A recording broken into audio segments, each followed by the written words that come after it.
The wind in that part of the territory had a name, but it was only spoken by the Apache, who knew its moods. To men like Jesse Callahan, it was simply the furnace breath of a god he no longer believed in. It scoured the land, peeling paint from wood and patience from the soul. It was a constant, relentless presence that carried the grit of the red mesas and the scent of sun-baked creosote across the plains. Here, the world was raw-boned and stripped to its essentials, jagged rock the color of old blood, skeletal yucca reaching for a merciless sky, and vast, empty stretches where a man could see his own loneliness coming from miles away. Jesse's ranch was a testament to this unforgiving landscape. It wasn't so much a home as a scar on the land, a collection of sun-bleached timbers and crumbling adobe clinging to the edge of Apache territory. The corral fence leaned like a drunkard, and the roof of his cabin had more patches than original shingles. He'd bought it for next to nothing from a widow who couldn't stand the silence. But for Jesse, the silence was the point. It was a fortress he had built, stone by silent stone, against the memory of noise, the crack of rifles, the cheers of uniformed men, the screams that followed. He'd been a scout, briefly, until the day he saw what that uniform truly stood for. It wasn't law or order. It was a slow, grinding conquest. He'd watched from a ridge as a troop of cavalry, flying the stars and stripes, descended on a peaceful encampment of Chiricahua who had been promised safe passage. They were old men, women, and children. The soldiers had been efficient. Jesse never forgot the sight of a young mother shot down as she ran, the small bundle in her arms falling with her into the dust. He'd turned his back on it all that day. The army, the town of redemption with its self-righteous sheriff and its casual hatred. The whole damn notion of a civilized world. He preferred the company of his horse and the honesty of the wind. It was that horse, a stubborn buckskin mare named Bess, that had led him into trouble. She'd slipped her rope in the night, likely in search of greener pasture that didn't exist. Jesse tracked her for hours, his gaze sweeping the ground, reading the story of her passage in the disturbed sand. The tracks led him toward the labyrinth of canyons that cut through the foothills, a place where whispers turned to echoes and the sun rarely touched the floor. He was about to call out for the mare when a different sound reached him, thin and sharp, almost stolen by the wind. It wasn't an animal. It was a woman's cry, cut short. Jesse's hand went instinctively to the worn grip of the Colt Peacemaker on his hip. He tethered his pack mule to a hardy-looking shrub and moved forward on foot, his worn leather boots making no sound on the rock. He kept low, using the boulders and juniper for cover, his eyes scanning the shadows below. The canyon opened into a small, secluded basin. Down below, 3 men were gathered around a meager fire. They were not soldiers or cowboys. They were hard-faced men with the vulture's look of bounty hunters, the kind who didn't ask whether their quarry was man, woman, or child, only how much the scalp was worth. Their prize was there, tied back to back against a rock outcropping, 2 young Apache women. Their hands were bound tight with rawhide, their dark hair disheveled and caked with dust. One was older, maybe 20, with a stillness that was more terrifying than any scream. Her black eyes were fixed on the men, burning with a cold, pure hatred that seemed to be the only thing holding her together. The other was younger, barely a woman, her face streaked with tears, her body trembling with a fear so profound it was almost a physical force. The men were laughing, passing a bottle of whiskey between them. One of them, a big man with a greasy beard, gestured toward the girls with the bottle. "This one's mine first," he slurred, pointing at the younger girl. "I like 'em when they still got some fight. We'll break 'em in proper before we get to redemption. The miners there will pay a fine price for unspoiled goods." Jesse's blood ran cold. He'd seen this before. They weren't just captives. They were merchandise, livestock to be used and sold. The wordless horror he'd felt on that ridge years ago rose in his throat like bile. He had a choice. He could slip away. It was not his fight. He was 1 man against 3. all armed. Solitude had taught him survival, and survival screamed at him to leave. But the image of the mother falling in the dust flashed in his mind.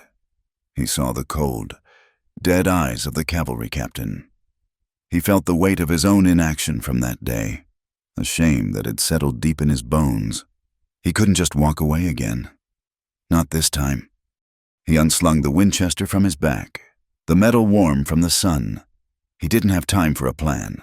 He had only the element of surprise. He took a steadying breath, raised the rifle to his shoulder, and centered the sights on the chest of the big, bearded man. The crack of the shot was deafening in the enclosed space. The man jerked backward as if punched, a dark stain blossoming on his filthy shirt before he collapsed into the dust without a sound. For a heartbeat.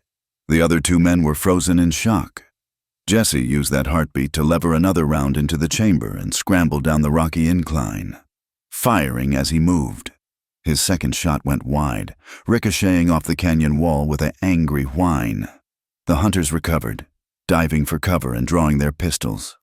Leads spattered against the rocks around Jesse.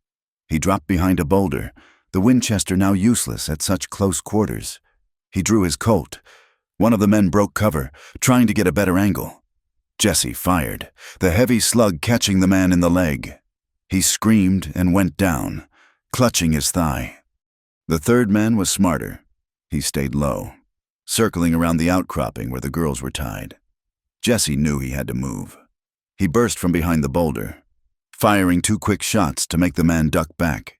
He sprinted across the open ground, a desperate, reckless charge. He saw the flash of the man's pistol an instant before he felt the searing, white-hot pain tear through his left shoulder. The impact spun him around, and he fell hard, his head cracking against the packed earth. His vision swam. The pain in his shoulder was a roaring fire. Through the haze, he saw the remaining hunter stand up, a cruel grin spreading across his face as he leveled his pistol at Jesse's chest. Jesse tried to raise his own gun, but his arm wouldn't obey. This is it, he thought, a bitter, final acceptance. Suddenly, a rock flew through the air, striking the hunter hard on the side of the head. He staggered, stunned, his aim wavering. Jesse's eyes flickered to the source. The older Apache girl was on her feet. She had somehow managed to fray her rawhide bonds against the sharp edge of the rock. Her face was a mask of fury. Before the man could recover, she launched herself at him, a small, handmade knife, previously hidden in her boot, flashing in her hand. She drove it deep into his side with a guttural cry. The man roared in pain and surprise, swatting her away like a fly. But the opening was all Jesse needed, fighting through the waves of agony. He forced his trembling hand to lift the Colt and fired. The bullet struck the hunter in the throat. He dropped his pistol, his hands clawing at his neck, and fell beside his companion. Silence descended on the canyon, broken only by the ragged sound of Jesse's breathing and the soft whimpering of the younger girl. Jesse pushed himself to a sitting position, his whole left side a blaze of pain. The older sister stood over the man she had stabbed, her chest heaving, the bloody knife still clutched in her hand. Then she moved, her motions swift and efficient, and cut her sister's bonds. The younger one scrambled to her feet and rushed to her sister's side, clinging to her. They spoke to each other in the soft, flowing cadence of the Apache language, their words too fast for Jesse to understand. The older one never took her eyes off him. They were eyes filled with suspicion and wariness, not gratitude.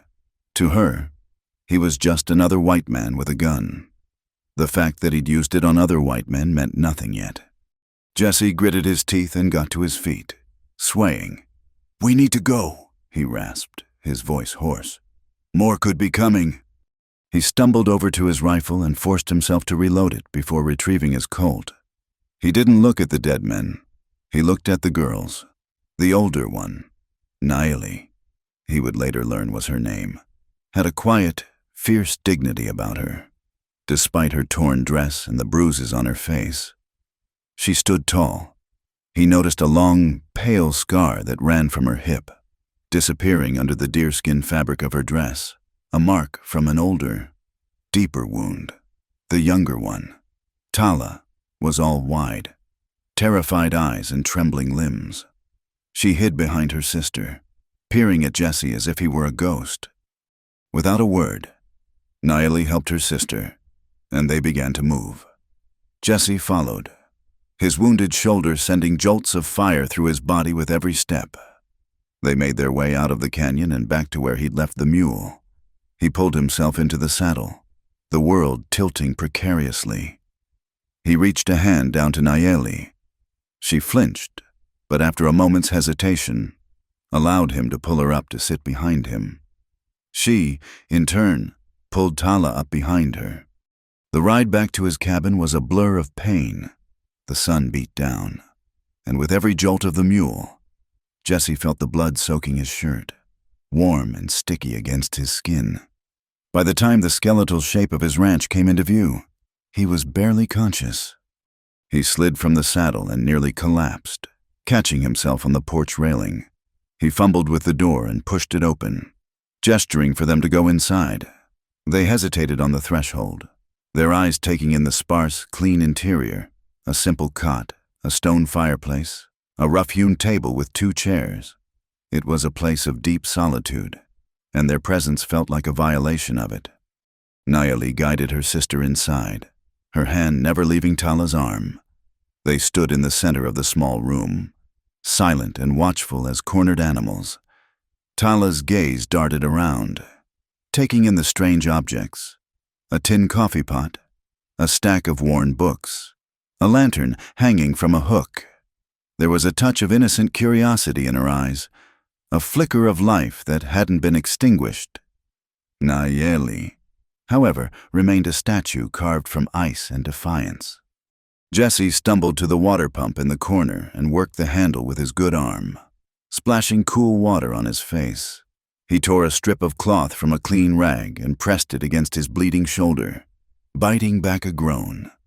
He knew he needed to get the bullet out, but first he had to tend to them. He took the bucket and a rag and approached them slowly, his hands held out where they could see them. He gestured to the rope burns on their wrists. Nayeli pulled her sister closer, her body a protective shield. Jesse stopped. He set the bucket down. He looked from Nayeli's hard, untrusting eyes to Tala's frightened ones. He saw their exhaustion, the trauma etched onto their faces. He didn't know their story. What horrors had led them to that canyon? He realized it didn't matter. He spoke, his voice low and rough with pain, but clear. "I don't need to know what happened," he said, meeting Nayeli's glare without flinching. "But no one deserves to be treated like that." He saw a flicker of something in her eyes, not trust, not yet, but a crack in the wall of ice. He turned away, giving them space, and began the agonizing process of heating a knife in the fireplace to dig the lead from his own flesh. The silence in the cabin remained, but it had changed. It was no longer empty. It was filled with the heavy, uncertain weight of 3 broken lives, suddenly and violently intertwined. The first days were a tightrope walk over a canyon of silence. The small cabin, which had always felt like an extension of Jesse's own solitary mind, was now crowded with unspoken histories and the palpable hum of fear after Jesse had clumsily dug the bullet from his own shoulder and bound the wound. A fragile truce settled over them. He had given them the cot, taking a bedroll on the hard-packed earth floor near the hearth. He would wake in the night, the fire in his shoulder a dull, throbbing echo of the gunshots, and in the faint moonlight filtering through the single window, he would see their shapes huddled together, a single entity of shared trauma. Language was the highest wall between them. Gestures could only convey so much, a hand pointing to the water bucket, an offering of jerked venison and hardtack, a nod toward the door to indicate the rising sun. For the first few days, Nayeli's face remained a mask of impenetrable stoicism. She moved with a deliberate, quiet grace, her eyes missing nothing but revealing nothing. It was she who tended to the small tasks, fetching water and cleaning the meager utensils, all without a word, as if claiming a small patch of control in a world that had stolen everything from her. Tala was different. The terror had not left her eyes. But beneath it lay a youthful curiosity that refused to be extinguished. She would watch Jesse, her head tilted slightly, as he cleaned his rifle or mended a piece of leather tack with his one good hand. She was the first to break the silence, pointing to the water bucket and whispering a single, soft word. 2. Jesse looked at her, surprised. He nodded slowly. 2, he repeated, the Apache word feeling foreign and clumsy on his tongue. It was a start. He dredged up a few more words from the recesses of his memory, fragments from his scouting days he thought he had long forgotten. Ida, he'd say, placing a plate of food before them. Eat. Yiji. He'd motion toward the cot when the shadows grew long. Sleep. Each word was a single stone laid across a raging river, a fragile bridge in the making. Tala would sometimes repeat the English words back to him in a whisper, a tentative exchange that felt more significant than any formal treaty. Nayeli listened, but she did not participate. Her silence was its own language, a constant reminder of the chasm that remained. He knew they couldn't stay in the cabin. It was too exposed, too close to the main structure of the ranch. The news of the dead bounty hunters would travel, and eventually, soldiers or a posse from Redemption would come sniffing around, behind the cabin, nestled against a rock face, were the ruins of an old line shack, its roof long collapsed, its walls little more than a suggestion. He decided to rebuild it for them. The work was grueling. His wounded shoulder screamed with every log he had to lift, every nail he had to hammer. Sweat stung his eyes and soaked his shirt, but the physical pain was a welcome distraction from the turmoil in his mind. He worked from sunup to sundown, his movements steady and determined. The sisters watched him from the porch of the main cabin. He could feel their eyes on him, a silent, constant observation. On the third day of his labor, as he paused to wipe his brow, he saw that Nayeli had left a clay cup of water for him on a nearby stump. She was nowhere in sight, but the offering was as clear as a spoken word. It was not kindness. Not yet. It was an acknowledgement, a recognition of effort. He drank the cool water, and it felt like a sacrament. When the shack was finished, it was small and rough, but it was sturdy, and its door did not face the main cabin, offering them a measure of privacy. He moved a spare mattress and blankets inside for them. That night, for the first time, they did not sleep in his cabin. A new routine began. They lived in their small world, and he and the 50 yards of dusty ground between the two buildings feeling like a mile. Every night, Jesse built a fire in the pit midway between the cabin and the shack. It was a sentinel fire, a beacon against the oppressive darkness of the plains. He would sit there for hours after the sun went down, his Winchester resting across his lap, his senses on high alert. The night was alive with sounds, the yip of a distant coyote, the mournful call of an owl, the rustle of unseen creatures in the brush. He was their guardian, a role he had accepted without question, and the weight of it was both a burden and a purpose. Tala was often the first to emerge from the shack. She would approach the fire hesitantly and sit on a log on the opposite side, tucking her knees beneath her chin. In the flickering firelight, the lingering fear in her face would soften, replaced by an almost childlike wonder. She would watch the flames dance, her dark eyes reflecting the shifting patterns of orange and red. Gradually, she began to move her log closer to his. At first, it was only a few inches a night, a barely perceptible shift. Then, one evening, she sat on the same log he occupied, though still a careful arm's length away. The silence between them was different from the silence he shared with Nayeli. It was a comfortable, expectant quiet. One night, as he stared into the embers, her small hand reached out and her fingers brushed against the back of his. The touch was light as a moth's wing, but it sent a jolt through him that had nothing to do with the night's chill. He pulled his hand back as if burned. He looked at her. Her eyes were wide, luminous in the firelight, and held an expression of undisguised admiration. He felt a knot of guilt tighten in his stomach. She was so young, a life just beginning, and he was a broken man, twice her age, with a past as scarred as the landscape around them. This was wrong. It was a betrayal of his duty to protect her, a blurring of lines that should never be crossed. He felt a profound self-loathing creep into his heart. He was their protector, not anything else. He stood up abruptly. "It's late," he said, his voice harsher than he intended. He saw the hurt and confusion flash across her face before she lowered her gaze. She scurried back to the shack without a word. Jesse remained by the fire, cursing himself. The solitude he had once craved had been a simple thing. This new, complicated existence was a minefield of emotions he was no longer equipped to navigate. The numbness he had carefully cultivated for years was gone, stripped away, leaving every nerve raw and exposed. He found himself thinking not of Tala's innocent touch, but of Nayeli's guarded eyes.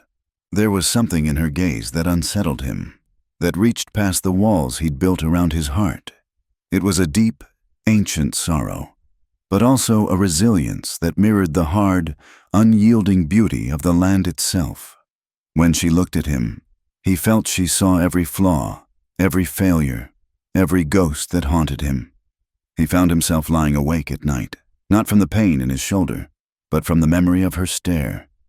It was a silent challenge, a question he couldn't answer, while Tala's presence was a sweet, simple warmth like the fire. Nayeli's was a cold, clear moonlight that illuminated everything, including the darkest corners of his own soul. A week after they arrived, a storm rolled in from the west, the sky turning a bruised purple. The wind howled, and a cold, driving rain began to fall. Jesse stood on his porch, watching the downpour turn the dust to mud. He worried about the new roof on the shack, hoping it would hold. The door to his cabin opened behind him. He turned to see Nayeli standing there, her silhouette framed by the warm lamplight from within. He expected her to speak, but she just stood there. The storm raged around them, a symphony of wind and rain. But in that small space on the porch, a profound quiet fell. Then, he heard it. Over the sound of the storm, a low, melodic sound emerged from her lips. It was a song, a chant, sung in her native tongue. Her voice was not loud, but it was clear and resonant, filled with a sorrow so deep it seemed to carry the weight of generations. It was a song for the dead, a lament for lost souls, a prayer sent out into the violent, uncaring night. She stood with her face turned toward the rain, her long, dark hair unbound and catching the occasional flicker of lightning. She looked like a spirit of the storm, a mythic figure born of the wind and the rock. Jesse was transfixed. He had only ever seen her as a survivor, a fighter, a wall of silent defiance. In this moment, she was something else entirely. She was the keeper of her people's pain, and she was letting it pour out of her. He felt an irresistible pull, a need to move closer, as if her song were a current drawing him in.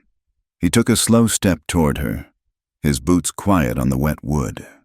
He stopped a few feet away, standing beside her, also facing the storm. He didn't speak, didn't want to break the spell. They stood like that for a long time, two solitary figures watching the world wash away. The song faded, her last note carried off by the wind. She did not turn to look at him. She stared out into the darkness, her voice barely a whisper above the rain. "The men you killed, they have friends, the soldiers in their forts. They are friends to no one with my skin. They will come here. They will say you are a traitor. They will call you an Indian lover." She spoke the last words with a cold bitterness, as if the phrase itself were a poison. "If you are a good man," she continued, her voice flat and devoid of emotion, "you should take your horse and ride away from us. Ride until you forget our faces. Leave us here. It is our fight, not yours. You should leave before their prejudice kills you." It was not a plea. It was a warning, delivered with the finality of a judge's sentence. She was offering him an escape, a return to the simple solitude he had known before. He could leave. He could survive. He could go back to being a ghost on the edge of the world. Jesse looked out at the sheets of rain, at the lightning that briefly illuminated the jagged peaks in the distance. He thought of the dead bounty hunters, of the soldiers he despised, of the town that had cast him out. He thought of the quiet courage it took for this woman to stand here and sing for her dead in the middle of a storm. He thought of her sister's tentative trust and the feel of her small hand seeking connection. He was no longer just a man hiding from his past. He was a part of their story now, and they were a part of his. To leave them would be a deeper death than any bullet could deliver. He turned his head to look at her profile, at the strong line of her jaw and the rain-slicked strands of hair on her cheek. "If I die," Jesse said, his voice low and steady against the storm, "I won't regret saving a life. I've run from enough. I'm not running from this." Jesse's decision was made in the space of a single heartbeat. He'd been scouting the low ridges that overlooked the valley, a habit he'd never lost. When he saw them, a column of blue-uniformed cavalry, moving with disciplined purpose along the old trade route. They were too far away to be a threat yet, but their presence was a death sentence on the wind. They were sweeping the borderlands, a methodical cleansing, and it was only a matter of time before their patrol patterns brought them to his isolated ranch. There would be questions, and the presence of 2 Apache women would provide all the answers they needed to justify a rope.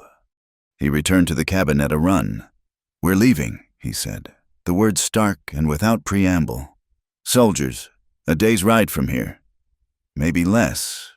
He saw the flicker of fear in Tala's eyes, but Nayeli's expression was unreadable, as if she had been expecting this news all along. She simply nodded once and disappeared into the shack, emerging moments later with a small bundle of their meager possessions. There was no time to pack supplies, no time to plan. They took only what they could carry: 2 rifles, a shared canteen, a bag of dried meat, and a single wool blanket. Jesse freed his mare and the mule, slapping their rumps and sending them galloping into the wilderness. They couldn't risk being slowed by animals. They would travel on foot, into the high country, into the jagged, brutal heart of the mountains where the cavalry would not easily follow. The mountains greeted them with open hostility. The first 2 days were a forced march across a sun-blasted plain of rock and scrub.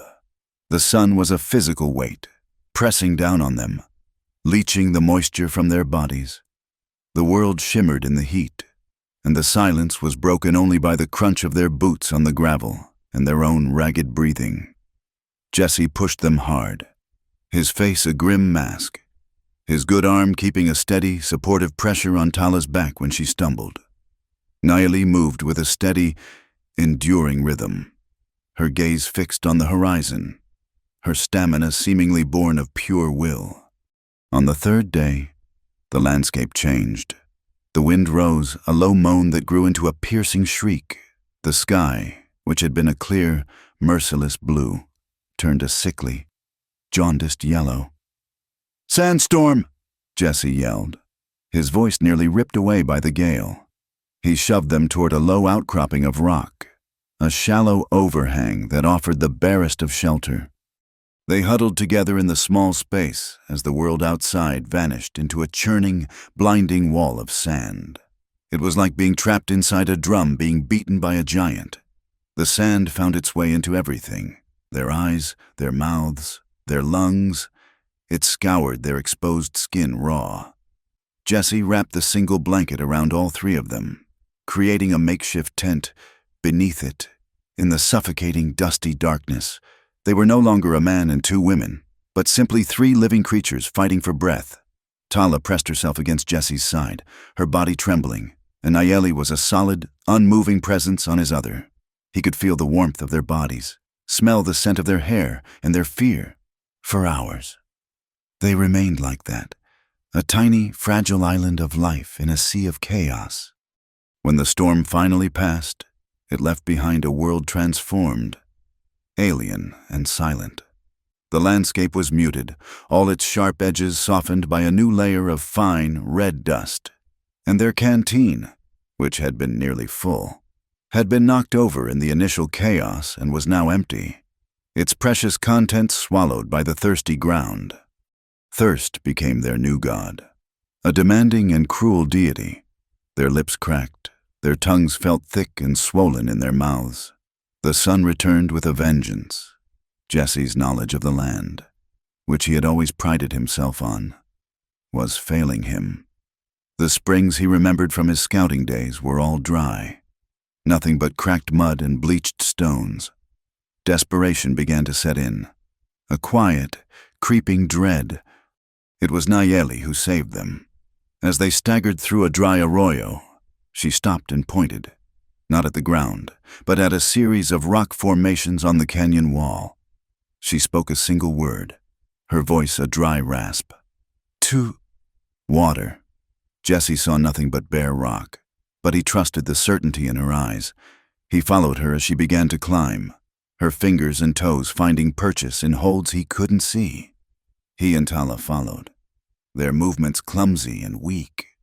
She led them to a narrow fissure in the rock, hidden in perpetual shadow.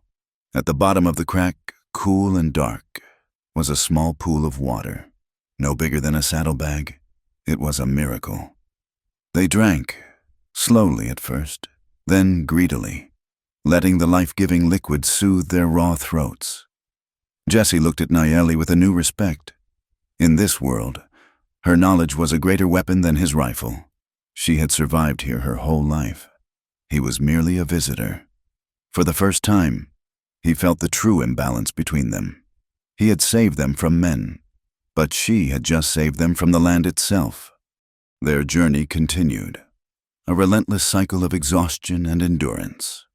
One afternoon, as they followed the winding path of another dry riverbed, the sky darkened with an unnatural speed. A low rumble echoed from the distant peaks. Nayeli stopped again, her head cocked, listening. "The water is coming," she said, her first full sentence in English. Jesse looked up at the sky. There were clouds, but no rain. "It's not raining here.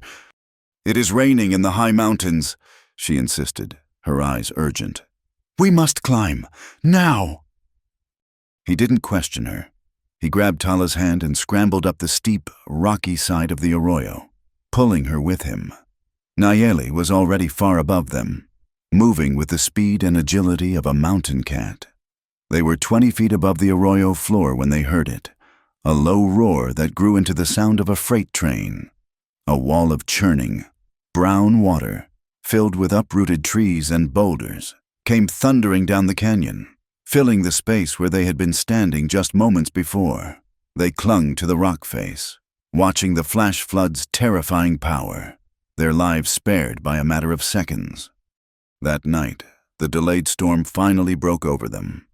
A cold, miserable rain began to fall. They were exposed, exhausted, and chilled to the bone, as if guided by some ancestral memory. Nayeli led them through the downpour to a shallow cave set high in a cliff face, its mouth like a dark, gaping wound in the rock. It was small, but it was dry. Jesse used the last of his flint and steel to coax a small, sputtering fire to life. The flames pushed back the oppressive darkness and the biting cold, creating a tiny pocket of warmth and light in the stormy night. They huddled around the fire, their clothes soaked through, their bodies shivering. The ordeal had stripped them of all pretense. They were simply 3 survivors, bound by the shared trauma of the past week. Nayeli sat slightly apart, her arms wrapped around her knees, staring into the flames with her usual unnerving stillness. Tala, however, was shaking uncontrollably, her teeth chattering. The cold had seeped deep into her bones. She looked at Jesse, her eyes wide and pleading. He shifted closer and, without thinking, wrapped his good arm around her, pulling her against his side to share his body heat. He then draped the damp wool blanket over both of them. Her shivering began to subside, but she did not pull away. She leaned into him, her head finding the curve of his neck and shoulder. Her wet clothes were cold against his own, but beneath that, he could feel the radiating warmth of her skin, the soft press of her body against his. He could feel the gentle rise and fall of her chest with each breath, smell the scent of rain and earth in her hair. It was an intimacy so profound, so unexpected, that it left him breathless. Every instinct told him to pull away, to re-establish the distance. But he was paralyzed. The loneliness of a decade was being challenged by the simple, desperate need for human warmth. He was acutely aware of Nayeli, a silent statue on the other side of the fire. He could not see her face in the shadows, but he felt her presence, her judgment, like a physical weight. Tala shifted, lifting her head to look at him. Her face was inches from his, her dark eyes searching his in the flickering firelight. Her lips, soft and full, parted slightly. She spoke in a whisper that was nearly lost in the sound of the rain outside. "Before you came," she said, her voice trembling with a powerful emotion, "I did not think I would live. I did not want to. Now, you make me want to live." Her words struck him with the force of a physical blow. It was the purest, most honest confession he had ever heard. And before he could process it, before he could form a single coherent thought, she leaned in and pressed her lips to his. The kiss was not gentle or tentative. It was a desperate, drowning kiss, a frantic claiming of life and feeling. It was filled with all the fear and relief and gratitude that had been building inside her. For a dizzying, heart-stopping moment, Jesse was lost. He kissed her back, his own desperate loneliness rising to meet her need. The years of self-imposed exile, of numb solitude, were burned away in an instant of searing, undeniable connection. The world shrank to the confines of the cave, to the sound of the rain, the heat of the fire, and the overwhelming sensation of her mouth on his. Then, through the haze of passion, the image of Nayeli's eyes, watchful, knowing, judging, flashed in his mind. A tidal wave of shame and self-loathing crashed down on him. What was he doing? This was Tala, the girl he was sworn to protect. She was vulnerable, traumatized, clinging to him as her savior. And he was taking advantage of that, betraying that sacred trust for a moment of selfish relief. He was no better than the men in the canyon. He broke the kiss abruptly, pushing her away, his breath coming in ragged gasps. He saw the shock and hurt blossom on her face, her eyes welling with tears. He couldn't bear to look at her. He couldn't bear to look at the shadows where her sister sat. Without a word, Jesse scrambled to his feet and lunged out of the cave's entrance, out of the warmth and into the cold, punishing embrace of the storm. He stood on the narrow ledge, letting the icy rain sluice over him, plastering his thin shirt to his skin and chilling him to the core. It wasn't cold enough. It could never be cold enough to extinguish the fire of his guilt or wash away the stain of his betrayal. He had failed. He had failed them both, and most of all, he had failed the last vestiges of the man he thought he was supposed to be. The silence that followed the night in the cave was a living thing, more suffocating than the heat and heavier than the packs on their backs. Jesse walked ahead, a solitary figure creating a deliberate distance between himself and the two sisters. He did not look back. The memory of Tala's kiss was a brand on his lips, and the shame of his response was a cold, hard knot in his gut. He had established a boundary of duty and protection, and in one moment of weakness, he had allowed it to be shattered. Now, a new wall stood between them, built of his guilt and her hurt confusion. Tala walked with her head down, the vibrant curiosity that had once danced in her eyes now extinguished. She stole wounded glances at Jesse's rigid back, but did not try to approach him again. The space between them was filled with her unspoken question. Why? It was Nayeli who now walked closest to Jesse, though she kept a careful, respectful distance. She had not mentioned the incident in the cave. She had not looked at either of them with accusation or pity. Her silence was not empty like Tala's. It was watchful, assessing. She seemed to understand that something had broken and was now observing how, or if, Jesse intended to mend it. They traveled for 3 more days, pushing deeper into the inhospitable maze of rock and sun. The land grew wilder, the canyons deeper, the peaks more jagged. This was a place where the earth itself was a fortress. Jesse knew that the soldiers would not, could not, follow them here. But survival was a battle fought hour by hour.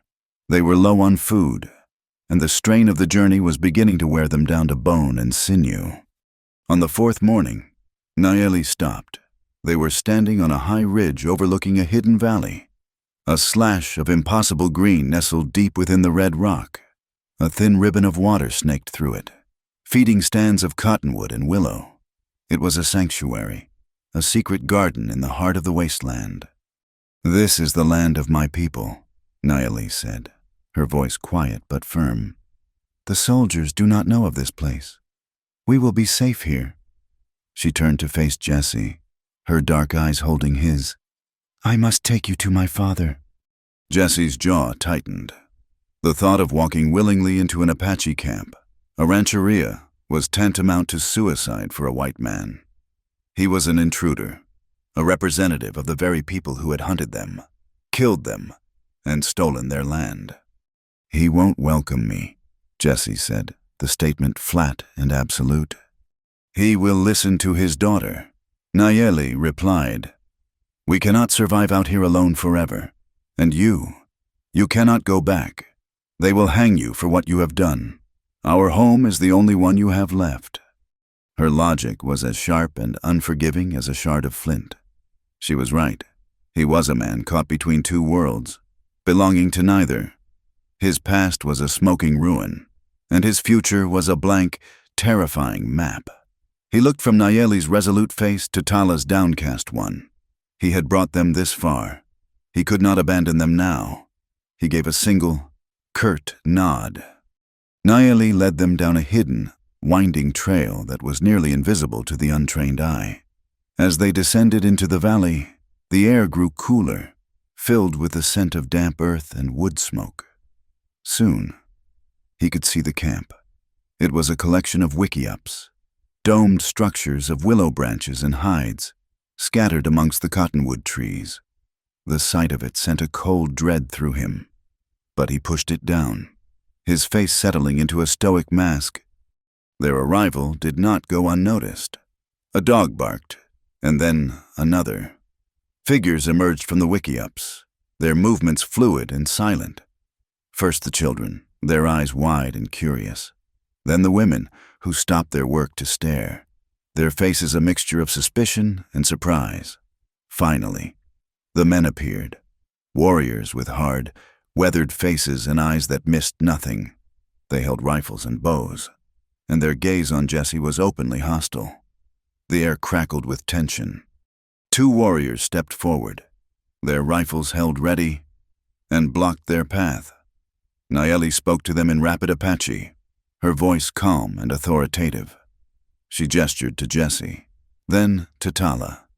The warriors' expressions did not soften, but they parted, allowing them to pass. The entire village seemed to follow them with their eyes as Nayeli led them toward the largest wickiup in the center of the camp. An older man emerged from the dwelling, and the quiet murmuring of the crowd ceased. He was tall and lean, his frame wiry but powerful. His face was a roadmap of a hard life, etched with lines of grief and command. His long, graying hair was held back by a simple leather band, but it was his eyes that held Jesse captive. They were black and piercing, burning with an intelligence and a deep, unquenchable fire of old hatreds. This was a man who had seen too many treaties broken, too many of his people slaughtered. This was Chief Satka. Tala ran to him, burying her face in his chest and sobbing with relief. Satka held his daughter, stroking her hair, but his cold, unwavering gaze never left Jesse. Nayeli stood before her father, her back straight, and began to speak. She spoke for a long time, her voice a low, steady cadence. She recounted their capture, the fight in the canyon, and the perilous journey through the mountains. When she finished, Satka looked from Nayeli to the bound wound on Jesse's shoulder, then back to Jesse's face. His expression was granite, He spoke a single, sharp command. Immediately, 2 warriors seized Jesse's arms, twisting them painfully behind his back and binding his wrists with rawhide. The thongs cut deep into his skin, but Jesse did not flinch. He had expected this. He was pushed to his knees in the dust before the chief. "You are a white-eye," Satka said, his English heavily accented but clear and sharp as a blade. "You trespass on our sacred land. Your kind brings only death and lies. You kill 2 of your own to steal my daughters for yourself. You are an invader." The warriors surrounding them murmured in agreement, their hostility a palpable force. Jesse met the chief's gaze and remained silent. What could he say? The man's hatred was earned. The history of his people was written in the blood of Satkas. To protest would be an insult. To make excuses would be a lie. He had acted on his own conscience, and he would accept the consequences. His silence seemed to infuriate the chief more than any argument could have. "You do not speak?" Satka sneered. "The white man's tongue is forked. It is forked when he makes promises, and it is silent when he is judged. You will be held. The council will decide if your life is worth more than the dust beneath my feet." Tala cried out, pulling at her father's arm.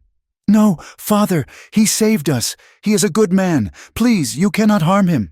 Her pleas were a child's, born of emotion and gratitude, and they carried little weight against the hard stone of her father's experience.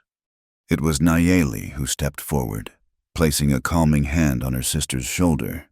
She faced her father, her expression not pleading, but commanding respect. "Father," she said, her voice clear and strong, ringing through the tense silence. "What I told you is the truth, but I have not told you everything." She recounted their journey in stark, simple detail: the sandstorm, the thirst, her finding the water, the flash flood. She told them how Jesse had worked with his wounded shoulder to build them shelter, how he had stood guard every night. Then her voice dropped, becoming more intimate, more significant. She told them about the night in the cave. "The cold was deep," she said, her eyes never leaving her father's. "My sister was afraid. He shared his blanket with her. He shared his warmth." She paused, letting the weight of her next words settle. Tala, in her gratitude and fear, offered herself to him. A shocked murmur went through the crowd. Tala hid her face, ashamed. Jesse's gaze dropped to the ground, a hot flush of humiliation rising to his neck. "The white man, Jesse Callahan," Nayeli continued, her voice unwavering, "pushed her away. He left the warmth of the fire and the shelter of the cave and stood in the freezing rain until his spirit was as cold as the storm. A man who wished to use us would not have done this. A man who saw us as spoils would have taken what was offered. He respected her. He respected me. He respected himself. His honor is not the honor of a white man." The silence that followed was profound. The warriors looked from Nayeli to Jesse, their expressions shifting from pure hostility to a grudging, confused respect. Satka's gaze on Jesse was now different. The hatred was still there, but it was joined by a flicker of something else, a piercing, analytical curiosity. He was reevaluating the man kneeling before him. But a single act of honor was not enough to erase a lifetime of betrayal. Satka's face remained hard. "Words are wind," the chief said finally. "Even a daughter's words. I will see the measure of this man for myself." He looked past Jesse, toward the forbidding, sheer-walled canyon that marked the western edge of the valley. It was a place of ill omen, a chasm of shifting scree and razor-sharp rock that the Apache called the Canyon of Whispering Ghosts. "One of our warriors, Kale, was bitten by a fever snake 2 days ago," Satka announced, his voice ringing with authority. "The shaman's herbs are gone. There is a plant, the ghost root, that can save him. It grows only on the high ledges on the far side of the canyon. It is a day's journey for a young warrior. Kale does not have a day." He turned his piercing gaze back to Jesse. "You will go. You will cross the canyon and bring back the root before the sun sets tomorrow. If you return with the root in time to save my warrior, you will have proven you value an Apache life. If you fail, or if you run, we will know your heart is empty, and my daughters will know they put their faith in a coward." It was not a request. It was a death sentence disguised as a test. Jesse knew it. Everyone there knew it. The canyon was treacherous, and he was already exhausted, underfed, and still healing. They cut his bonds. Someone pressed a small leather pouch and a half-full water skin into his hands. Without a word, Jesse got to his feet. He met Nayeli's gaze for a brief moment. He saw no apology in her eyes, only a profound, silent belief. He glanced at Tala, who looked at him with tear-filled terror. Then he turned his back on the village and began the long, steady walk toward the canyon of whispering ghosts.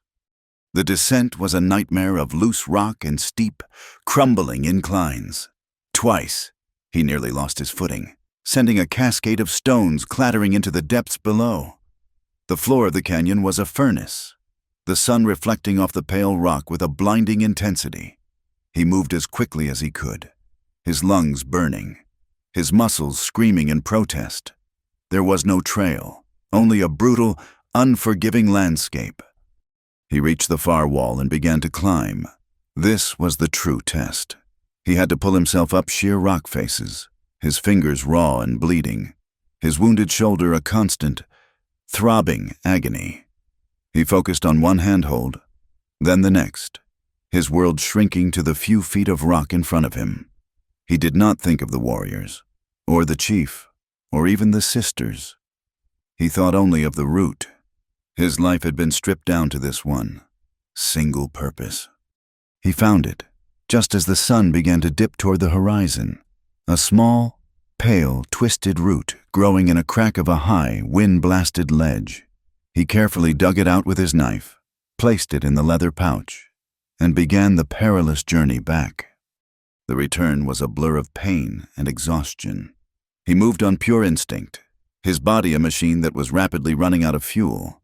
He fell several times, gashing his leg on a sharp rock, his head on another. He drank the last of his water. Darkness fell, and he navigated by the faint light of the stars, his mind drifting in and out of consciousness. He thought he heard the canyon whispering to him, the ghosts of those who had failed before him. He saw his own ghost, a pale, defeated figure, and he pushed it away with a final, desperate surge of will. He stumbled out of the canyon's eastern rim just as the first hint of gray was lightening the sky. The village was a collection of faint, blurry lights in the distance. He did not know if he was in time. He only knew he had to get there. He ran, a clumsy, staggering gait, his body screaming with every step. He fell, picked himself up, and ran again.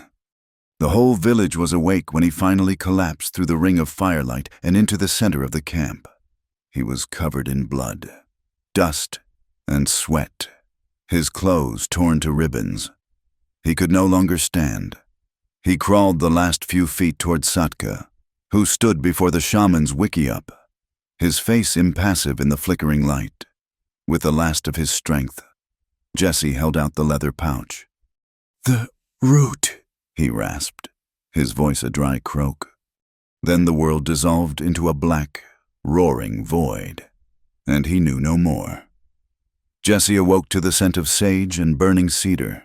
For a moment, he thought he was dead, that this was the smell of the spirit world the Apache spoke of. But then the pain returned, a deep, comprehensive ache in every muscle, every bone, with a sharp, insistent fire in his shoulder and leg. He was not dead, but he felt as though he'd been taken apart and put back together incorrectly. He tried to sit up and a groan escaped his lips. His eyes fluttered open. He was not in the open air where he had collapsed. He was lying on a soft bison hide inside a wickiup. The filtered light was gentle, and the air was warm and still. An old woman with a face like a dried apple and eyes as kind as they were ancient sat near him, grinding something in a stone bowl. She saw he was awake and offered him a small nod before giving him a sip of a bitter, earthy-tasting tea from a clay cup. It soothed the fire in his throat. The flap of the wickiup opened and Satka entered, filling the doorway. He was not dressed for war, but in the simple buckskins of a man at home. Yet he carried an aura of absolute authority that seemed to suck the air from the small dwelling. He stood over Jesse, his face unreadable, and looked down at the man who had trespassed on his land and then bled for it. Jesse met his gaze, expecting a final judgment. He had completed the task, but he was still a white man, an enemy. Satka observed him in silence for a long time, his eyes taking in the clean bandages on Jesse's wounds, the exhaustion that clung to him like a shroud.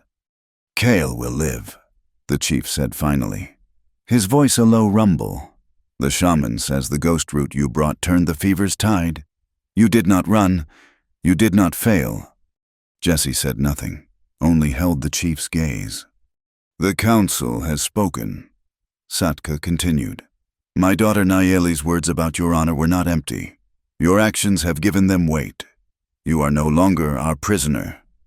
He paused, letting the words hang in the air.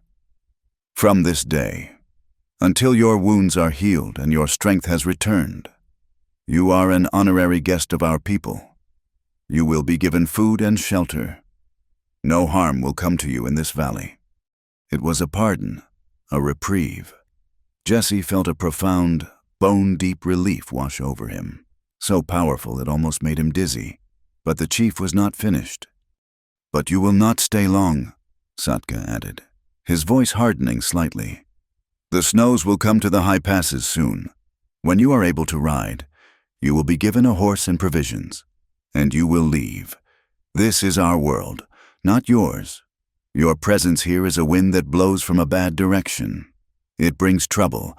Do you understand?" Jesse understood perfectly. He was accepted, but not welcome. He was a guest with a clear and imminent departure date. He gave a slow, deliberate nod. "I understand." Satka seemed satisfied. He turned and left the wickiup without another word. The days that followed were a slow, fevered dream of healing. The old woman, the shaman's wife, tended to him with a quiet, practiced skill. She applied poultices of crushed herbs to his wounds that drew out the inflammation and eased the pain. She brought him nourishing broths and teas. He spent most of his time sleeping, his body desperately trying to knit itself back together. When he was awake, he would watch the life of the village through the open flap of the wickiup. He saw the women tanning hides, the children playing loud, laughing games, the men fletching arrows or mending tools. It was a world of deep, interconnected community, a stark contrast to the profound solitude that had defined his own life. He saw Nayeli often, moving with her usual quiet purposefulness, her presence a constant, reassuring anchor in the life of the camp. And he saw Tala. She would often stand at a distance, half hidden behind a cottonwood tree, simply watching him. Her expression was a mixture of concern, shyness, and the same hurt confusion he had seen in the cave. Their shared night of passion felt like a fever dream, but the guilt it had left in him was sharp and real. He had taken something precious from her in a moment of shared desperation, and he didn't know how to face her, how to fix what he had broken. He owed her an apology, but the words felt hollow and inadequate. His strength began to return in small increments. He was able to sit up, then to stand, leaning heavily on a walking stick the shaman's wife had given him. He would sit in the sun outside the wickiup, feeling its warmth seep into his aching muscles. The Apache people, for the most part, left him alone. The warriors would nod to him, a gesture of grudging respect, but no one sought his company. He was a ghost among them, a temporary fixture, the white man who had passed a test but could never truly belong. One night, he was woken from a shallow sleep by a faint rustling at the entrance to his wickiup. He reached for the knife that had been left by his bedside, his heart pounding. A small figure slipped inside, silhouetted against the star-dusted sky. It was Tala. She moved with a nervous, silent grace to his bedside and knelt in the dim, residual glow of the fire's embers outside, For a long moment, she said nothing, her eyes tracing the lines of his face in the near darkness. He could see the sheen of unshed tears in her eyes. "Your wounds," she whispered, her voice barely audible. "Do they pain you?" He shook his head, though it was a lie. "I'm healing." Her hand, small and warm, reached out and gently touched the bandage on his shoulder. Her touch was feather-light, hesitant. She traced the edges of the dressing, her fingers trembling slightly. It was not a gesture of passion, but of profound, tender care. She was not the desperate girl from the cave. She was a woman tending to the man who had saved her, and who she, in turn, felt a desperate need to heal. "I was so afraid," she whispered, her gaze dropping to the hide blanket. "When you went into that canyon, I thought I would never see you again. I thought the spirits of that place would take you." "I came back," he said, his voice rough. "Yes," she said, looking up at him again, her eyes luminous. "You always come back." She leaned closer, her presence filling his senses, the scent of her hair, the warmth of her breath. She rested her forehead against his, a gesture of such pure, trusting intimacy that it made his heart ache. "When those men had us," she said, her voice cracking with the memory, "I prayed for death, every moment. And when you came, I thought you were a spirit, an answer to that prayer. But you were real. You bled. You fought for us. You brought me here, to my father. You gave me back my life." She pulled back slightly, her eyes searching his. "I do not have much to give you in return. I have no land, no position. I have only my heart. And it is yours, Jesse Callahan." She spoke the next words with a simple, devastating clarity. "I love you." The words, so pure and unconditional, shattered the last of his defenses. All the guilt, all the confusion, all the carefully constructed walls he had built around himself crumbled to dust. In that moment, he was not their protector, not a man torn by his past. He was simply a man, weak and wounded, being offered the most profound gift a person can give. He raised his good hand and cupped her face, his thumb stroking her cheek. He could feel the wetness of her tears. He did not know if he loved her, did not know if he was even capable of such a thing anymore. But he knew that this young woman, with her fierce, gentle heart, had awoken something in him, a desire to live that he thought had died long ago. He drew her face to his and kissed her. This kiss was nothing like the frantic, desperate one in the cave. It was slow, deep, and filled with a universe of unspoken emotion. It was a kiss of gratitude, of solace, of shared survival. She answered with a ferocity that startled him, her arms wrapping around his neck, pulling him down. The careful tenderness of the moment gave way to a sudden, urgent passion. It was as if her confession had unlocked a dam within them both. All the fear, the pain, the loneliness, the terror of the past weeks came pouring out, transformed into a desperate, clinging need. Their movements were heated, urgent, fueled by the unspoken knowledge that this night was a stolen moment, an island in time. The dawn felt like an enemy, a promise of separation. They were two people who had been pushed to the very edge of existence, and in each other's arms, they found a fierce, defiant affirmation of life itself, in the deep shadows of the wickiup, lit only by the faint orange glow of dying embers. They held nothing back, seeking to lose themselves and find themselves in the storm of their shared passion. The next morning, Jesse sat alone outside the wickiup, watching the sun climb over the canyon rim. The world felt sharper, the colors more vivid. A profound sense of peace had settled over him, a quiet he hadn't felt in years. The night with Tala had been a balm, a healing of wounds deeper than any blade could make. He heard a soft footstep behind him and turned. It was Nayeli. She carried 2 steaming cups. She handed one to him. It was the same bitter herbal tea he'd been drinking for days. She sat on the log beside him, not too close, but not far away either. They sat in a comfortable silence for a while, sipping their tea, watching the camp come to life. "The shaman says you will be strong enough to ride in another week," she said, her voice calm and even. Jesse nodded. "I know." The unspoken truth of his departure hung between them. Naomi turned her head and looked at him, her gaze direct and unflinching. There was no anger in her eyes, no jealousy. There was only a deep, clear-sighted sadness. "Tala is happy this morning," she said, not as a question, but as a statement of fact. "I have not seen her smile like that since we were children, before the soldiers came to our first home." Jesse's jaw tightened. He did not know what to say. "She has a strong heart," Naomi continued, her gaze turning back toward the distant peaks. "But it is a young heart. It has not been broken yet. It loves with all its strength because it does not know the cost." She took another sip of her tea before delivering the final, devastating blow. "My sister deserves a man with an undivided heart. Jesse." Jesse felt the words like a physical impact, stealing the air from his lungs. She knew. Of course, she knew. She knew about his internal war, about the way he looked at her when he thought she wasn't watching. She saw the conflict that he tried so desperately to hide.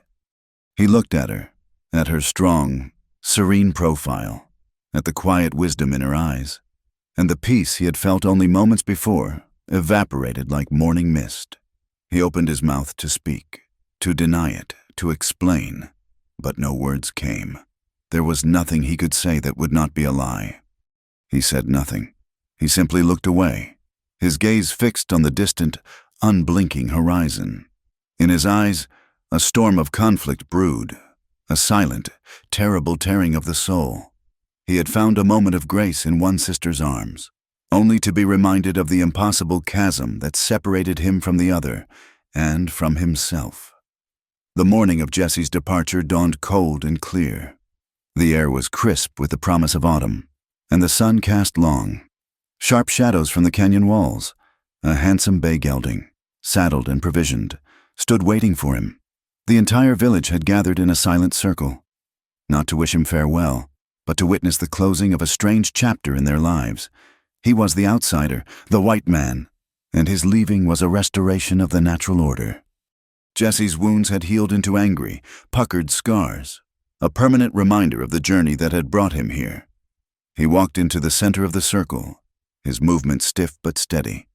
He nodded to the shaman's wife, a gesture of deep, unspoken gratitude. He looked for the sisters. Tala stood near her father, her face pale, her eyes large and luminous with impending loss. Naomi stood slightly behind her, her expression as calm and unreadable as the stone faces of the mountains that ringed the valley. He walked to Tala first. He took her hands in his. They were cold. "Thank you," he said, his voice low and rough. It was all he could manage. The words were inadequate for everything they had survived, for the night they had shared. But they were the only ones he had. Tala's chin trembled, but she did not cry. She simply squeezed his hands tightly. "It is I who should thank you," she whispered. "You gave me back the sun." He let go of her hands and turned to Naomi. He met her gaze, and for a moment, the world and the watching eyes of the village fell away. He saw in her eyes a universe of understanding, a shared knowledge of the storms they had weathered, both outside and within. He gave her a single, slow nod. She returned it. No more needed to be said. Finally, he faced Satka. The chief's expression was as hard and unforgiving as it had been the day Jesse had been dragged before him. "Your debt is paid," Satka said. "The life of my warrior for the lives of my daughters. You have shown honor. Now ride, and do not look back. There is nothing for you here." Jesse turned toward the horse. His life was his own again. He was free to return to his solitude, to the quiet, empty existence he had known before. The thought brought him no comfort, only a hollow ache. He placed a foot in the stirrup, ready to swing himself into the saddle and ride out of their lives forever. "Wait." Satka's voice, sharp with command. Cut through the morning air. Jesse froze, his foot still in the stirrup. He turned slowly to face the chief. A strange, calculating light had entered Satka's eyes. "A thing is not finished here," the chief declared, his voice ringing with authority so that all could hear. He looked from Jesse to his two daughters. "You came into our lives and changed the path of my bloodline. My youngest daughter has given you her heart. My eldest daughter. She watches you with the eyes of a woman, not a stranger. Their lives are now tied to yours, like a knot that cannot be undone by distance." A confused murmur rippled through the crowd. Jesse's heart began to pound a slow, heavy rhythm against his ribs. He had no idea where this was going. "Our ways are not your ways," Satka continued, his gaze locking onto Jesse's. "But a debt of honor must be settled with honor. It is not right that one daughter should find a future in you while the other is left with only the memory of your shadow. It is not the way—" He took a deep breath, and his next words fell like stones into the stunned silence. "Therefore, this is my decision. If both my daughters choose you, Jesse Callahan, then you must take both as your wives." The world tilted on its axis. Jesse felt the blood drain from his face. He stared at Satka, certain he had misheard, that the words were some kind of cruel joke or a final, impossible test. Marry both of them? The concept was so alien, so monstrous to his own understanding of the world that his mind couldn't even process it. It was a sin, a perversion, an impossibility. He was stunned into absolute, horrified silence. "It is the only way to honor them both," Satka finished, as if explaining the simplest of logics.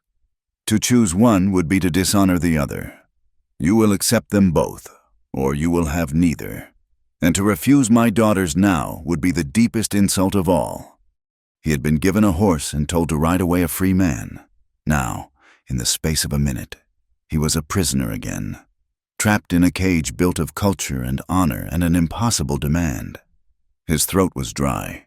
He tried to speak, to protest, to explain that his world had no place for such a thing, but the words would not form.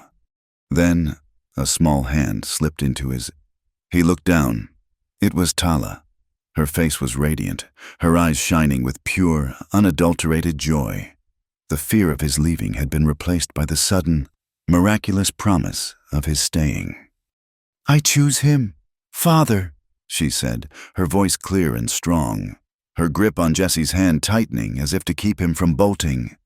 "I choose him." All eyes in the circle then turned to the other sister, to Nayeli. She stood perfectly still, her face a mask of serene neutrality. She did not look at Jesse. She did not look at her father or her sister. She stared at the distant horizon, her silence a profound and terrifying counterweight to Tala's eager acceptance. The entire village, Jesse's future, everything, hung suspended in that terrible, waiting silence. Nayeli said nothing. The day passed in a haze of disbelief. Jesse was led back to the wickiup, the horse taken away. He was no longer a guest preparing to leave. He was a suitor awaiting a verdict. He felt like a man on trial for a crime he didn't understand. He paced the confines of the small dwelling like a caged wolf, his mind reeling. Marry both of them. The idea was insanity. How could any man have two wives? How could a heart be divided so completely? His world, the world he came from, would call him a heathen, a degenerate. They would hang him for it if they ever found out. But what was the alternative? To refuse was to disgrace both women, to spit in the face of the chief who had spared his life, to strand himself in a hostile land with no allies. Satka had not been making a suggestion. He had been issuing a decree. Jesse's thoughts churned, a chaotic storm of guilt and desire. Tala's love was a simple, beautiful thing, a gift, freely given. He felt a deep, protective affection for her. The night they had shared had been a moment of finding life in the darkness. To refuse her now would be an act of profound cruelty. It would break her young, resilient heart. But then there was Nayeli, Her silence was a scream in his soul. Nayeli, who saw the conflict inside him, who understood his ghosts. Nayeli, whose song in the storm had spoken to a part of him he thought was long dead. His feelings for her were a dangerous, uncharted territory.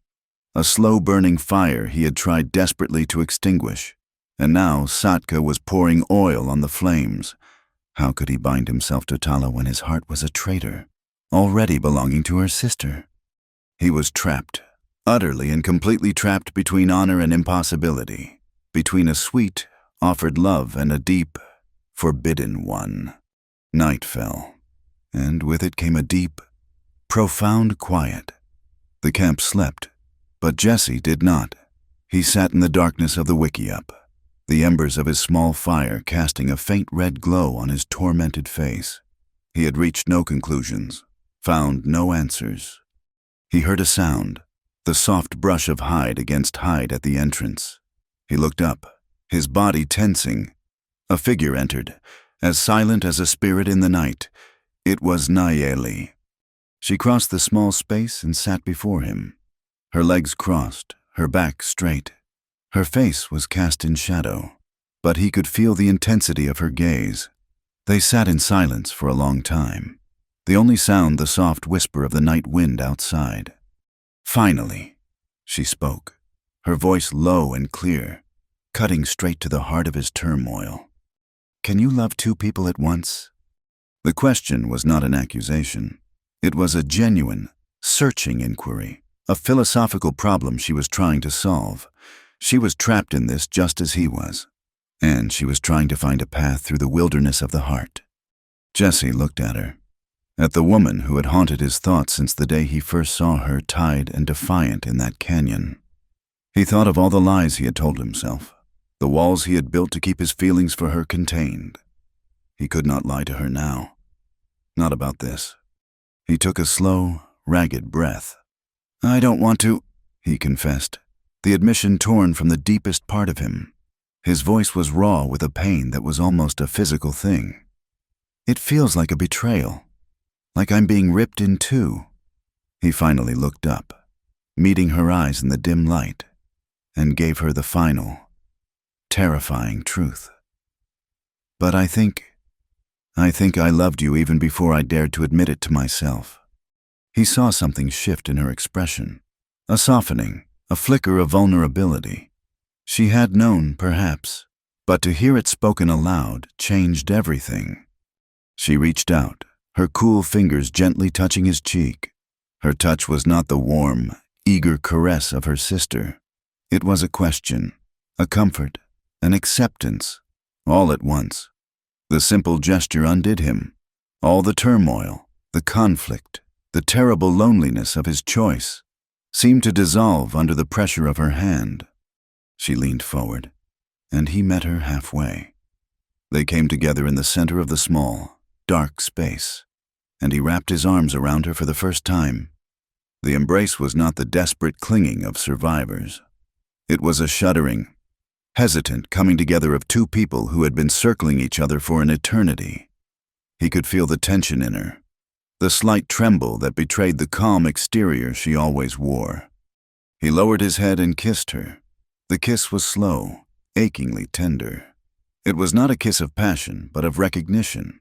It tasted of wood smoke and sage and a sorrow so deep he felt he was drowning in it. It was a kiss that spoke of silent conversations on the trail, of shared glances across a fire, of a song sung in a storm. It was a confession, a surrender, a promise of a complication so profound it was terrifying. When they finally broke apart, they were both breathless. She looked at him, her eyes dark pools of emotion. There were no more words. There was no need for them. She took his hand and led him to the bison hide. Their night together was a slow, quiet exploration. It was a stark contrast to the fervent, instinctual passion he had shared with Tala. This was a deliberate act of discovery, a mapping of scars, both visible and invisible. Their movements were measured, filled with a reverence and an emotional weight that made every touch, every caress, feel sacred. It was less a joining of bodies and more a meeting of souls, a deep and profound communication that went beyond the physical. It was slow. It was deliberate. It was two solitudes reaching for each other in the dark, not for comfort, but for a truth they both knew would change them forever. The decision was made, but the peace was shattered. Jesse did not move into a shared wickiup with the two sisters. Instead, he remained in the small dwelling assigned to him, which became a lonely island in a sea of unspoken tension. He was betrothed, by the chief's decree, to two women, yet he felt more alone than ever. He was a man split in two, his heart a contested territory. Each day was a tightrope walk. He would share a morning meal with Satka and his daughters, sitting around the family fire, and the silence was a fourth presence at the table, heavy and suffocating. He could feel Tala's desperate, hopeful eyes on him, tracking his every move, searching for any sign of the affection he'd shown her on their night together.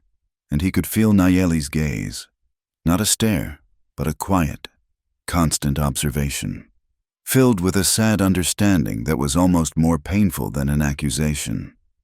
He was a stone dropped into the still pool of their sisterhood, and the ripples were turning into waves. The conflict within him was a quiet, brutal war. When he was with Tala, laughing at a story she told or helping her grind corn, he felt a surge of deep, protective affection. Her love was a simple, bright flame, and he felt like a moth drawn to its warmth, but also a monster for knowing he could never give her the whole of himself. Her presence was a balm and a torment. Then he would see Nayeli, perhaps standing on the ridge overlooking the valley, her silhouette stark against the setting sun, and his soul would ache with a different kind of longing. It was a quieter, deeper pull, a recognition of a shared spirit, a kinship forged in storms and silence. Her love wasn't a flame. It was the steady, gravitational pull of the moon. To be with one was to feel a profound, tearing betrayal of the other. He began to sleep in snatches, his dreams filled with fractured images, Tala's trusting smile twisting into a look of pain, Nayeli's knowing eyes filling with tears. The change in Tala was subtle at first, a slight stiffening when Jesse spoke to Nayeli, a possessive hand that would find his arm when her sister was near.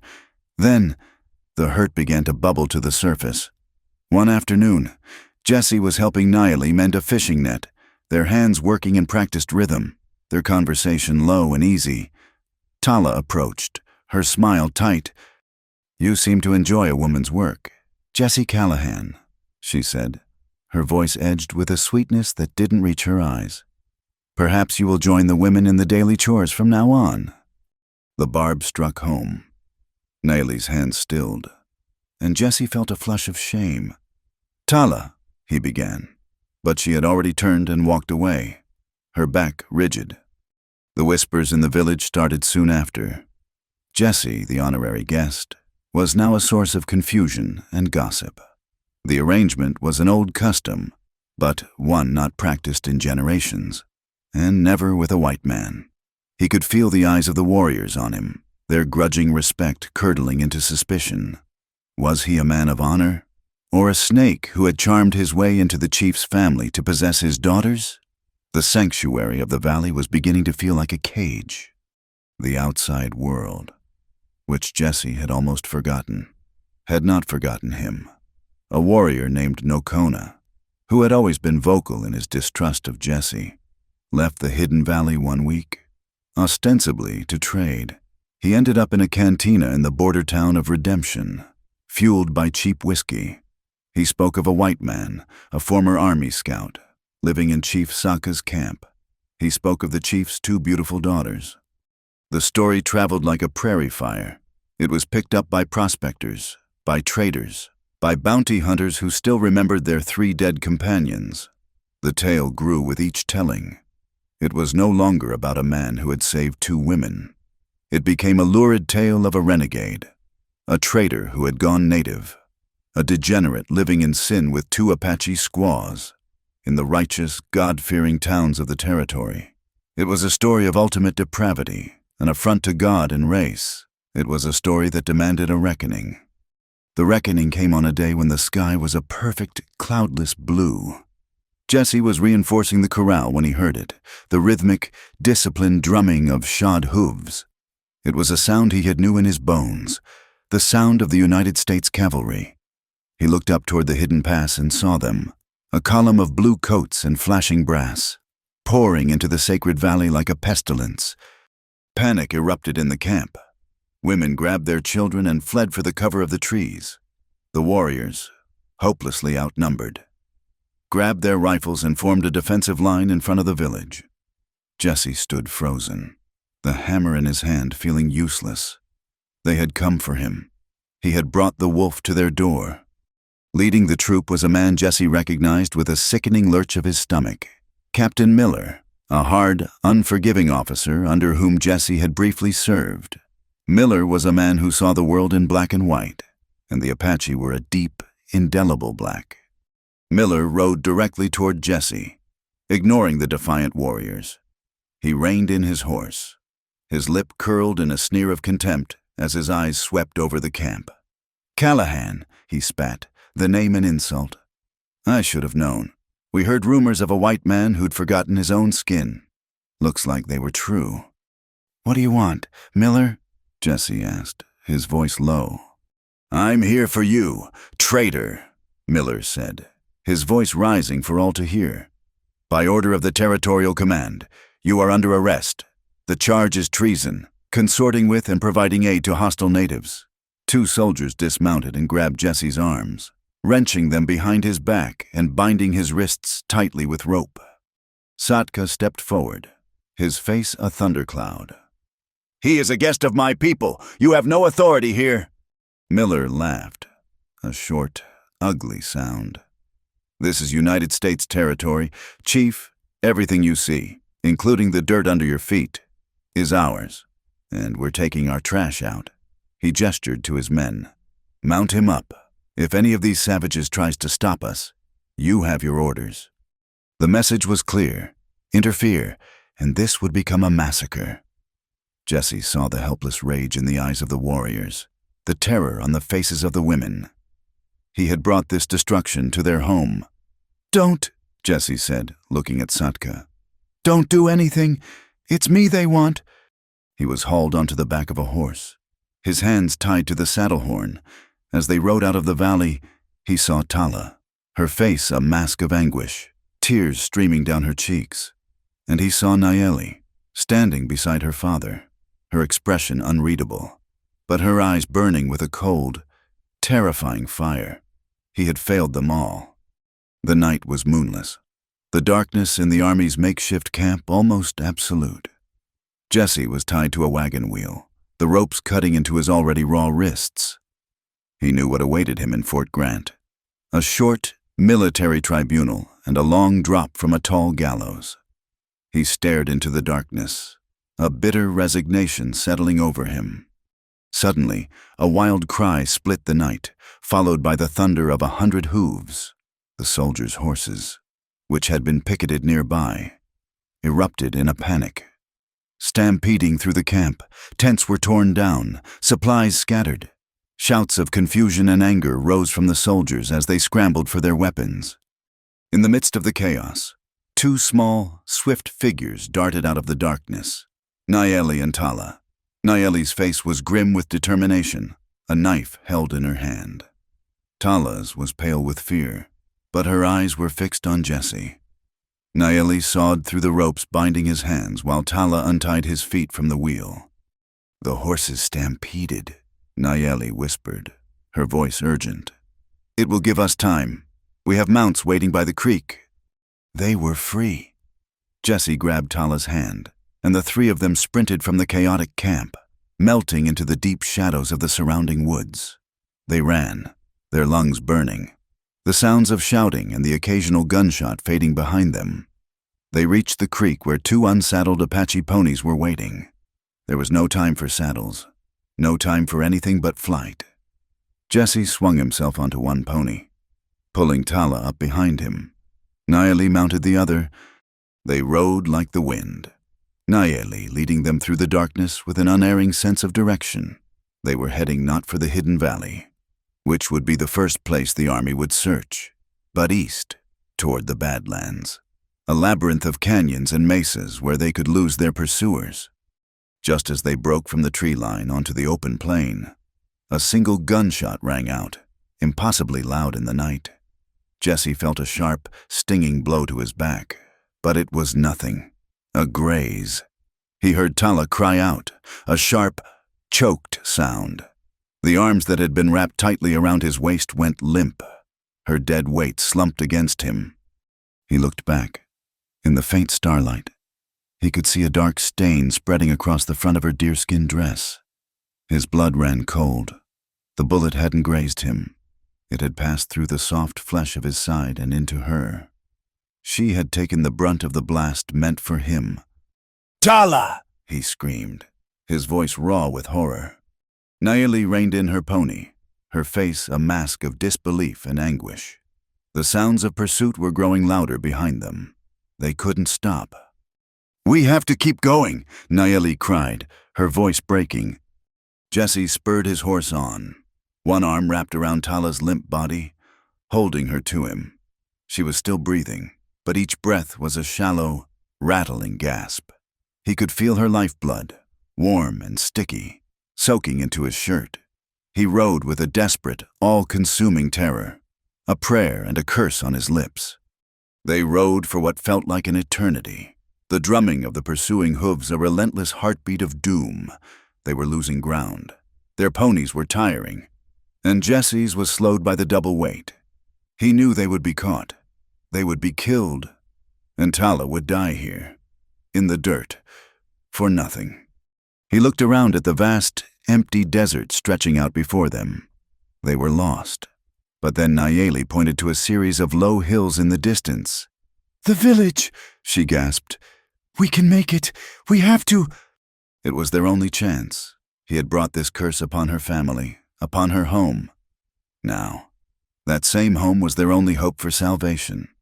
With the sounds of Miller's men closing in, Jesse held the dying girl tighter, kicked his horse into a final, desperate gallop, and rode toward the faint promise of sanctuary, praying to a God he no longer believed in to save the woman who had sacrificed herself for him.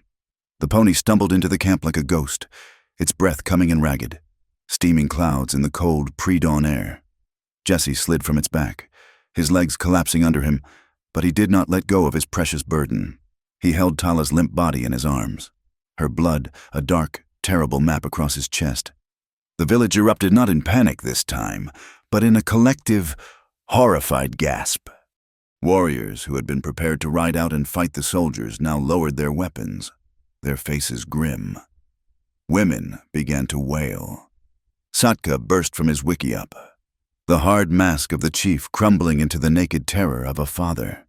He rushed to Jesse's side, his eyes locking on his youngest daughter's pale, still face. "She lives," Jesse rasped, the words tearing at his raw throat. "She took a bullet meant for me." The shaman and his wife were there in an instant, pushing through the crowd. They took Tala from Jesse's arms with a practiced, urgent gentleness and carried her into the healing wickiup. Satka followed, his face a mask of stone once more, but this time it was the stone of grief. Nayeli was the last to enter, but before she did, she turned and looked at Jesse. He stood alone in the center of the camp, covered in her sister's blood, a man hollowed out by a horror he could not name. Her gaze was not one of accusation, but of a shared, profound agony that transcended words. Then she disappeared inside. Jesse was left alone. The villagers gave him a wide berth, their whispers like the rustling of dry leaves. He was the source of this tragedy, the white man who had brought the army's violence into their sanctuary. He sank to his knees in the dust, the world narrowing to the closed flap of the shaman's dwelling. He could hear the low, rhythmic chanting from within, the shaman's voice rising and falling in a plea to the spirits. He stayed there, kneeling in the dirt, as the sun rose and cast its first indifferent rays over the valley. He did not move. He did not eat or drink. He was a statue of guilt. The hours bled into one another. He was aware of the soldiers giving up their pursuit, their sounds fading into the distance. He was aware of the life of the camp trying to resume around him, hushed and somber. But all he could see was the flash of the rifle. All he could feel was Tala's body going limp in his arms. He began to pray. The words were silent, directed at a God he had long ago forsaken. It was not a prayer of a pious man, but the desperate, incoherent bargaining of a broken one. "Take me," he pleaded to the silent sky. "Take my life, my strength, anything. Just let her live." He prayed until his mind was raw, until the words had no meaning, until there was nothing left inside him but a vast, empty canyon of despair. Late in the afternoon, Nayeli emerged from the wickiup. Her face was pale and drawn, her eyes red-rimmed, but she was composed. She walked to Jesse and knelt before him in the dust. "She is alive," Nayeli said, her voice a strained whisper. "The shaman has removed the bullet. The bleeding has stopped, but the fever is rising. Her spirit is weak. It is walking the path between this world and the next." She looked at him, her eyes searching his. "She is asking for you." Hope, fierce and painful, surged through him. He scrambled to his feet and followed her inside. The air in the wickiup was thick with the scent of herbs and blood. Tala lay on a hide, her skin unnaturally pale, her breathing shallow. Her eyes were closed, but they fluttered open as he knelt beside her. She tried to smile, but it was a mere ghost of a gesture. Her hand, so small and fragile, reached for his. He took it, holding it as if it were the most precious thing in the world. Her lips moved, and he had to lean close to hear her words, each one a tremendous effort. "Even if I don't live," she breathed, her voice a dry rustle of leaves. "You must promise me. Don't let my sister and I hate each other because of you. It would be a worse death than this." A sob tore from Jesse's chest, a raw, ragged sound of a man being ripped apart. This girl, lying at the edge of death, was thinking not of herself, but of preserving the love between the two people who had caused her this pain. Her selflessness was a blade in his heart. "I promise," he choked out, pressing her hand to his tear-streaked cheek. "Tala, I am so sorry." "No," she whispered, a flicker of her old strength in her eyes. "It was my choice." At that moment, Nayeli came to kneel on the other side of the pallet. She looked at her sister, then at Jesse, seeing the man she loved weeping for the sister she adored. The lines of conflict, of jealousy and hurt, dissolved in the face of their shared, imminent loss. She reached out, placing one hand on Tala's fevered brow and the other on Jesse's trembling shoulder, binding them all together. Tears began to stream down her own face, the first he had ever seen her shed. Her composure finally broke, and all her pain, all her fear, all her complicated love came pouring out. "He is not a man to be divided." Nayeli wept, her words a revelation, a concession, and a truth. She looked from Tala's weak form to Jesse's grief-stricken face. "You are one part of his heart, and I am the other. We must be a whole heart for him and for each other." She leaned over and gently wrapped her arms around them both, pulling them into a tight, desperate embrace. The three of them clung to each other in the dim light of the healing wickiup, a broken, tangled, beautiful trinity, united at last by the specter of death. Tala did not die. Her survival was a thing the shaman called a miracle, a testament to a spirit that refused to be extinguished. For weeks, Nayeli and Jesse kept a constant vigil at her side. They worked together, a silent, seamless team. Jesse would hunt, fetch water, and sit with Tala, telling her stories of the world beyond the mountains. Nayeli would prepare the healing broths, change the dressings, and sing the old songs that were said to soothe the soul. The jealousy was gone, burned away by the fire of their ordeal. In its place grew a new understanding, a deep and complex affection that bound the three of them in a way none of them could have predicted. But their shared joy was tinged with a deep and lasting sorrow. The shaman eventually confirmed what Nayeli had begun to suspect. The bullet had torn through Tala's body, and though her life had been saved, the wound had left an indelible mark. She would never be able to bear children. Tala received the news with a quiet, heartbreaking grace. She wept, not with the wild grief of a young girl, but with the deep, somber sadness of a woman mourning a future she would never have. Jesse held her, his own heart aching with a guilt so profound it felt like a physical weight. Her sacrifice for him was now a permanent, unpayable debt. When Tala was strong enough to walk again, Satka called the three of them before him. His face was softer than Jesse had ever seen it. He looked at the white man who had wept for his daughter, who had stood by her side, who had become inextricably woven into the fabric of his family. "You have proven yourself, Jesse Callahan." The chief said, "You have the heart of an Apache. This valley is your home now.